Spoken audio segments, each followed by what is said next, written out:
Welcome to Cost Saver Conversations. I'm Angela, and I ask the practical questions so you can quickly understand what matters. Today, I'm joined by Assad. Hi, Angela. We are unpacking, does working extra hours on universal credit actually pay, the hidden costs explained today, and tying it back to the wider cost saver ecosystem, including tools like UC Extra Hours Payoff Checker, 55% taper plus cliffs, so you can turn insights into action quickly. Just a heads up before we dive in, we are your synthetic hosts. We are great with numbers, but as AI, we can sometimes be confidently wrong. Think of us as the digital versions of your most knowledgeable, slightly caffeinated friends. Exactly. Treat this chat as a smart estimate only, not as professional financial guidance. Always check important details with official sources or a qualified expert before making any big decisions.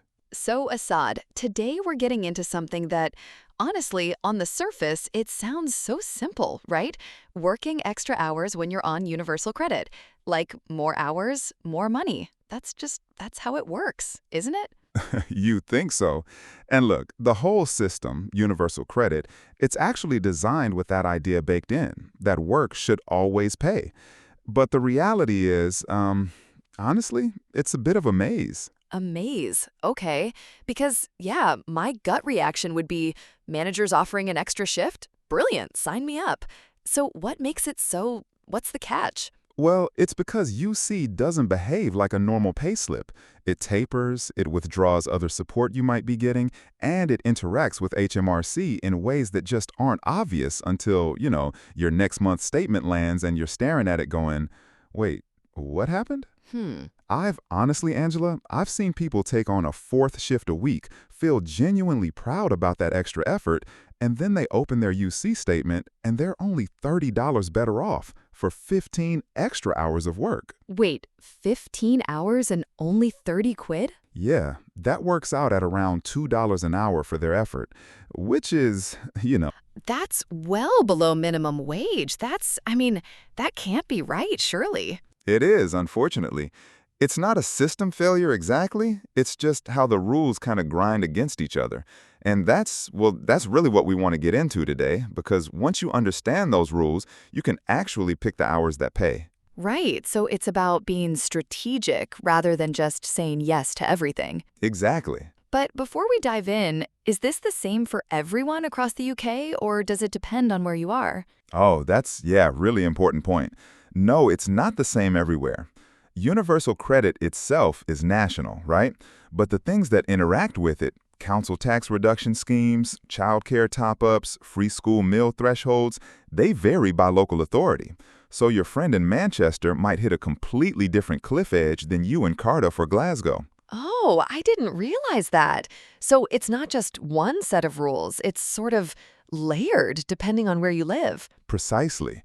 And one other really crucial thing, the UC calculation runs on a monthly assessment period, not weekly hours. So if your payday shifts or you get paid two lots of wages in one period, the system can think you've earned double. That's a known cause of nasty surprise deductions. We're talking hundreds of pounds sometimes. Goodness, so timing is everything. It really is. Okay, so let's talk about this 55% taper. I've heard it mentioned a lot. What actually is it? Right. So the taper is the headline number. It's the bit most claimants sort of vaguely know about. For every pound you earn above your work allowance, and we'll get to what that is, your UC payment is reduced by 55p. Sounds simple. And honestly, that part mostly is. Okay, 55p in the pound. So what's the work allowance then? That's the buffer, the amount of earnings you're allowed before the taper even kicks in. You only get one if you have a child or if you have limited capability for work. The current monthly figures are £379 if your UC includes help with housing costs, or £631 if it doesn't include housing costs. Right. But, and this is a big but, if you have no children and no limited capability for work, your work allowance is zero. £0. So every single pound of earnings tapers your UC from the very first pound. That's harsh, but it is at least predictable. Wow. So for some people, it's hitting them from pound one. That's kind of a lot. It is. And then, okay, here's where it gets properly layered. You've got tax and national insurance sitting on top of that. The 55% taper is applied to your net earnings, meaning after income tax and national insurance have already taken their cut. So it's stacking. Exactly.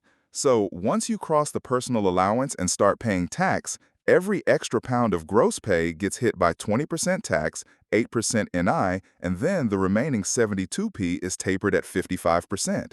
The effective deduction ends up being around 60.3%. In real terms, you keep less than 40p of every extra pound. Does that make sense? It does, yeah. It's just, that's a lot of your money gone before you even see it. It really is. And I should mention, there's a sort of pro tip here for some people. If you're near the income tax personal allowance threshold, increasing pension contributions through salary sacrifice can sometimes reduce your taxable pay enough to lower the effective taper. It's not a fit for everyone, especially low earners, but it's worth looking into. 10 minutes with your payroll team can genuinely save hundreds a year. Oh, that's actually useful to know. Okay, so the taper is one thing, but you mentioned cliff edges earlier. What are those exactly? Right. So tapers are gradual. You earn more, you lose a bit more. It's smooth-ish. Cliffs are not. A cliff is where you cross a specific income threshold and you lose a benefit entirely, like in one jump. UC itself doesn't have many true cliffs, but the things sitting next to it absolutely do. Like what? Council tax reduction is a big one. It's run by your local council, not the DWP, and some councils still operate bandit schemes, so earning an extra $20 a month can cost you $15 in council tax support, just like that. For 20 quid more? Yep, and then free school meals. This is the one that really catches people. In England, they're tied to a net earned income limit of £7,400 per year for UC claimants. Push past that by even a pound, and your child loses free meals worth roughly £400 to £500 a year per child. Oh my God. So 1 pound over and you're losing 400 or 500 pounds a year? Per child, yeah. It's a proper cliff edge. Classic example of where one extra pound can cost you hundreds. That's wild. And then there's childcare. UC reimburses up to 85% of eligible childcare costs, but only after you've paid them. So you're paying the nursery up front and only up to monthly caps. The remaining 15% is yours to cover. So if extra hours mean more nursery hours, your extra pay can get eaten by that 15% gap, plus anything above the cap. 2 extra shifts a week can easily end up costing more in childcare than they bring in. And you're out of pocket in the meantime because it's reimbursed in arrears? Exactly. You could be short by 200 to 600 pounds for a full month before the reimbursement catches up. If your cash flow is tight, that's a real problem, not just a numbers thing. Yeah. And what about things like prescriptions? I imagine those are affected too. They are. Prescription charges, NHS dental, other passported benefits, these can vanish when your UC drops below a threshold or stops entirely. If your earnings end your UC claim, you could suddenly be paying $9.90 per prescription in England. For someone on regular medication, that's a meaningful monthly cost that no payslip calculator is going to show you. Right, because these are all the hidden costs, the stuff you don't think about when your manager says, hey, fancy an extra shift? Exactly. And there's a whole other layer of practical costs too. Travel scales up, especially if you drive or commute by train.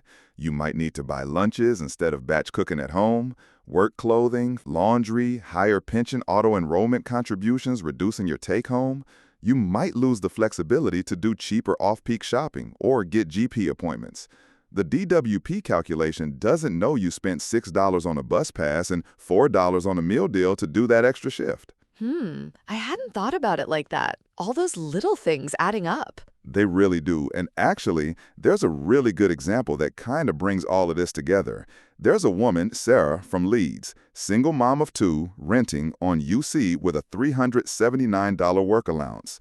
She was earning $900 net a month, working 22 hours a week at $11 an hour. Go on. Her manager offered an extra 8 hours a week, which would have lifted her gross pay to roughly $1,290 a month.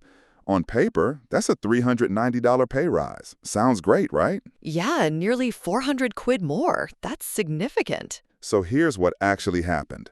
The taper took about $215 more from her UC. Her counsel's banded CTR scheme dropped her support by $42 a month.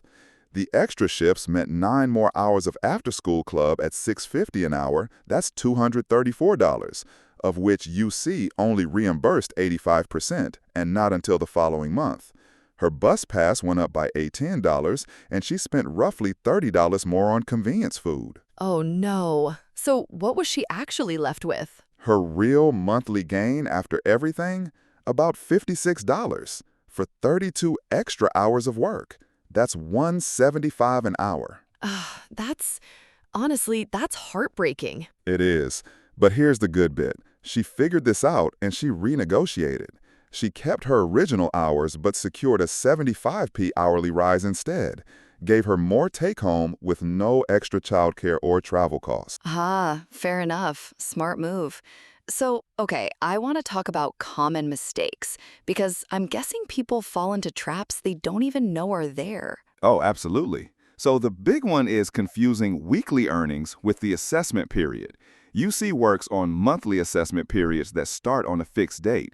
If you take extra hours that cross the boundary, you compile 2 pay slips into one period and get a huge taper hit, sometimes followed by no UC at all that month. Right, the timing thing again. Yeah, and then there's surplus earnings. This catches people.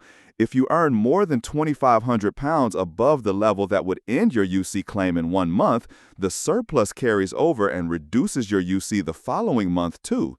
So people who pick up a big chunk of one-off overtime get hit twice, essentially. Wait, really? It carries over?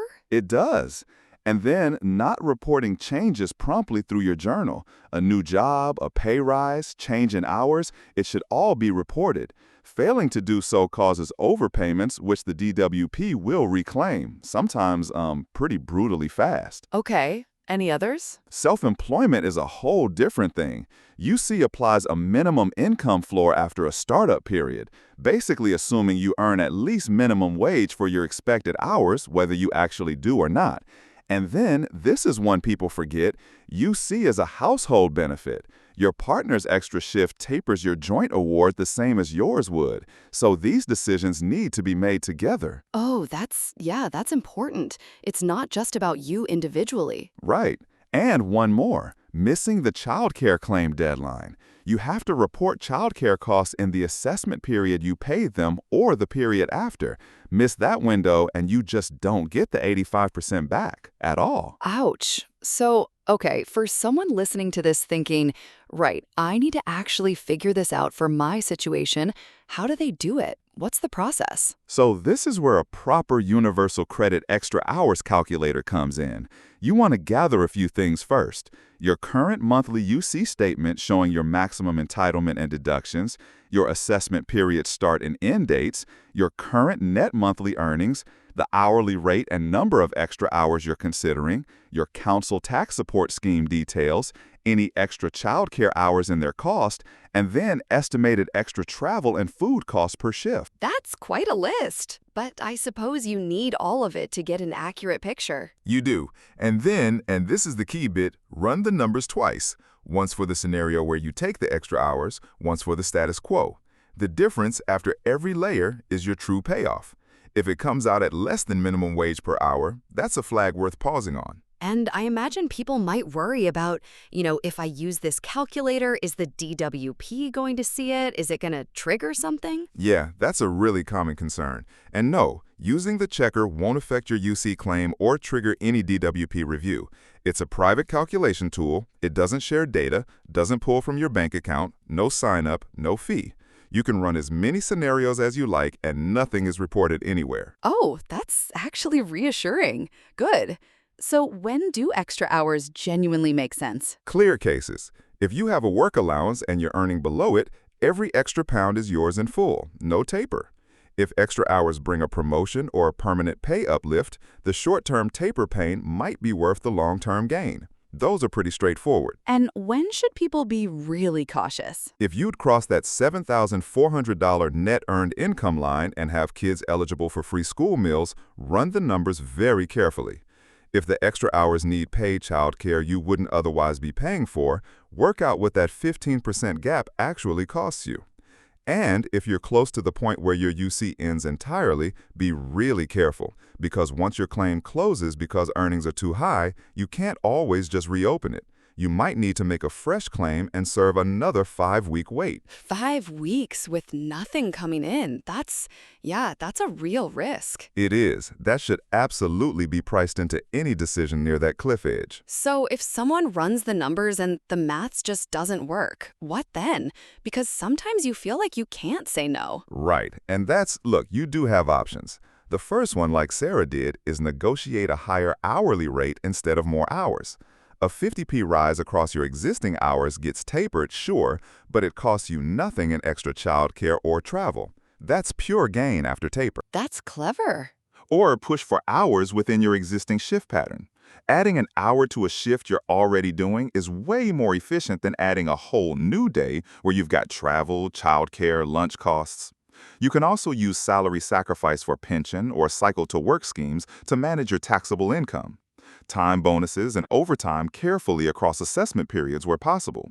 And if you have a partner, think about shifting work into their hours if they have unused work allowance. So it's about being creative with the system rather than just accepting whatever's offered. Exactly. It's about being strategic. The system is complicated. That's not your fault as a claimant. But the answer is usually findable in about 10 minutes with the right information. Okay, so let's wrap this up. If someone's listening to this on their way to work right now, what are the key things they should take away? Right. So the 55% taper is only the start of the story. Once you stack tax, NI, council tax support withdrawal, childcare costs, and real-world expenses on top, your effective deduction on an extra pound can push past 70%, sometimes past 100%.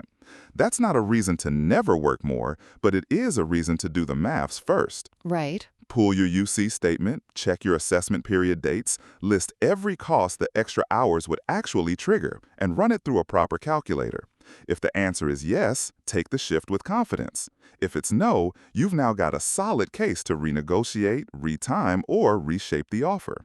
Either way, you stop being a passenger in your own pay. I love that. Stop being a passenger in your own pay. Assad, thank you. That was honestly really eye-opening. Thanks, Angela. Glad it was useful. Quick side note, this guide connects with other cost-saver blogs, especially mistakes people make when moving cities, hidden costs of commuting that calculators miss, and postcode crime data and rental risk. Exactly. And reading those together helps you connect the dots across your household budget, not just this one topic in isolation. And if you want to apply this immediately, jump into tools like UC Extra Hours Payoff Checker, 55% taper cliffs right after this episode. Primary sources used here include Person Reviewing Universal Credit Statement at Home and Universal Credit, so you can verify the data yourself and stay evidence-led. That wraps this cost-saver conversation with Angela and Assad. If this helped, share it with someone who could put these ideas to work this week. Your next step is simple. Try UC Extra Hours Payoff Checker, 55% taper cliffs, then read Mistakes People Make When Moving Cities and use them together to take action today.